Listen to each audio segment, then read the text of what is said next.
Hey guys, welcome back to today's video. Today is Sunday, June 28th, 2020, and today we're going to be taking a look at the must-win states for Vice President Biden in the 2020 election. So, pretty much, I'm going to be characterizing states that I personally believe are crucial to Joe Biden's performance in the Electoral College.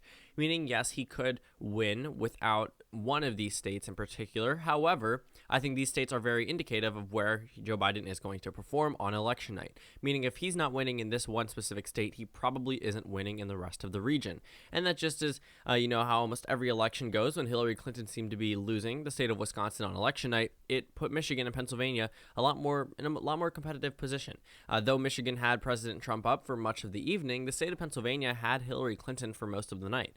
Only as we got further through the election, Donald Trump ended up on top in that state specifically. But Wisconsin was called by Fox News around 11:12 in the evening on the East Coast. And, CNN and MSNBC didn't call Wisconsin until 2 a.m. So after Wisconsin went, Michigan and Pennsylvania seemed a lot more likely for President Trump. Just because of that state being filled in red, it was going to be very difficult for Hillary Clinton to win in states that she was polling even worse in. On top of that, she had also lost states such as Arizona, states that if she had performed better there, she could have also won the state of Florida. I mean, with Florida and with Arizona, that would be enough to put her over the top. But that didn't end up happening, and, when Hillary Clinton didn't win in a certain number of these states and was very close in some other ones, we pretty much knew how the evening would end up. Hillary Clinton really never should have been behind in some of these more solid Democratic states. So I think on election night, what we're going to be looking for is Joe Biden's performance in some of these states that I'm going to be considering must-wins.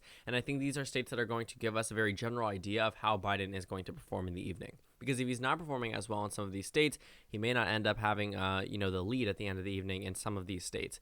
I know I repeated that phrase just a tad bit, but I don't really know what other statement could be used. But let's go ahead and fill this out. So there are some states that I would say are going to go to Joe Biden without a doubt. These are states such as Colorado and New Mexico. They have a very strong Democratic identity, and I think that based off recent election history, number one, New Mexico is absolutely going to be a very solid stronghold for Vice President Biden.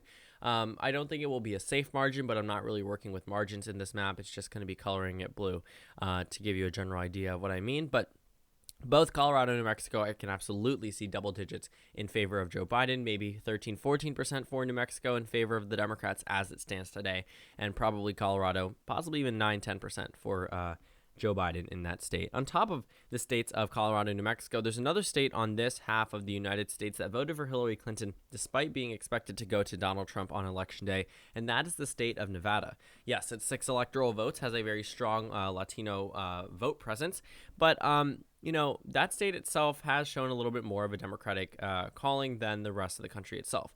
Nevada voted to the left of the national, actually, I believe right around the national popular vote. So it was almost on par with what Hillary Clinton performed nationwide. However, it did vote to the left of states such as Wisconsin, Michigan, and Pennsylvania, even though those were much more solid for President Obama in 2012. So again, things do change, but I do think that Nevada, Colorado, and New Mexico are what I would say must-wins for Vice President Biden. If he isn't performing well here, he's not performing well in any other region of the country, because these are Hillary Clinton states, meaning that if Joe Biden, loses some support from what Hillary Clinton had in 2016, that's not a good sign, because she didn't win then.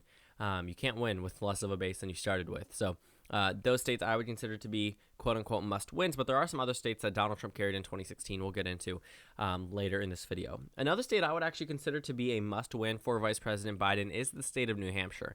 Now, I know this may not be super difficult given the number of comments that Donald Trump has made about New Hampshire or just about the northeastern region in itself, and also hasn't made himself a friend of the governor in pretty much any of the northeastern states either, but I will consider New Hampshire to be a must-win for Joe Biden. I think that if he isn't performing well here, it could spell out bad news for states such as Pennsylvania or even Maine's 2nd congressional district. Now, I know that New Hampshire only is 4 electoral votes, but if Joe Biden isn't able to win this state, I mean, if Donald Trump was able to carry it, even though Hillary Clinton, though narrowly, but did carry it in 2016, that could also mean that maybe Joe Biden's improvement amongst white voters isn't as much as we think. I mean, the state of New Hampshire is, the voting electorate there is 90% white.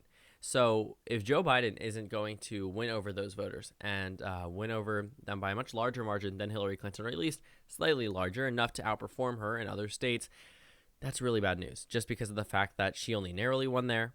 And if this one does end up going into Donald Trump's column, it could say that Joe Biden could very well lose the election just because he wouldn't be improving amongst white voters the same way a lot of us are expecting him to.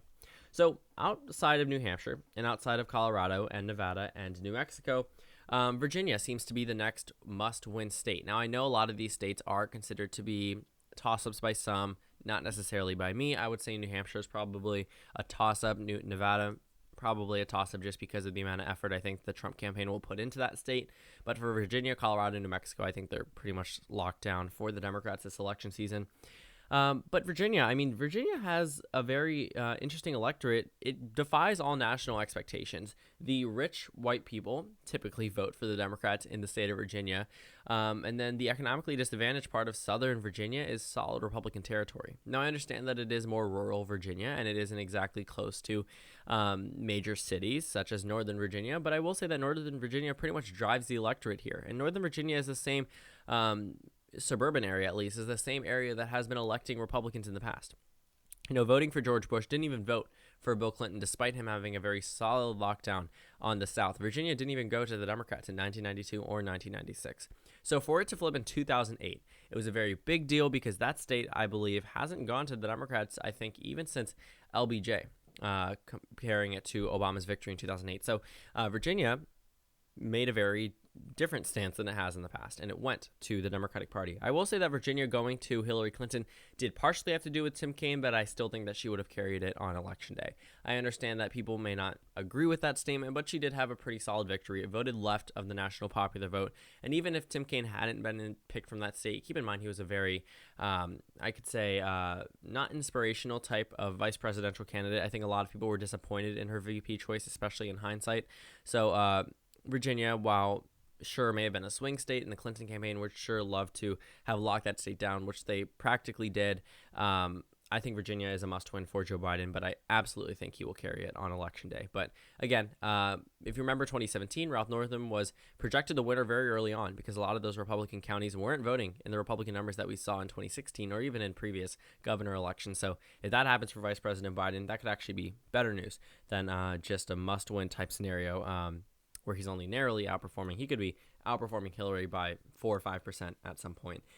So the final state that Hillary Clinton carried in 2016 that I consider to be a must-win for Vice President Biden is the state of Minnesota. Now, that's 10 electoral votes. It's not crucial to Joe Biden's victory in a sense, just based off the number itself, but it is crucial if Joe Biden wants to have a chance at flipping the Rust Belt. These states in particular pretty much vote identical. Though Minnesota did not vote the same with Donald Trump as the other three Rust Belt states did, it did narrow up for the first time in quite some time now. It was a 1.5% margin in favor of Hillary Clinton in 2016. Keep in mind, Minnesota is a state right now with the longest Democratic streak. Every other state has gone to the Republicans except for Minnesota. Minnesota was the only state to not vote for Ronald Reagan in 1984. So it's the last standing, quote-unquote, last standing Democratic stronghold in the Electoral College. So Minnesota, I think, is very indicative of what will happen on election night. If Minnesota isn't called directly at poll closing, or if it isn't called within an hour, it could spell out bad news for Joe Biden in the Rust Belt itself. And speaking of the Rust Belt, another must-win state for Vice President Biden is Michigan. Now, I understand that this is a state that Donald Trump carried in 2016, but I compare it to the likes of Indiana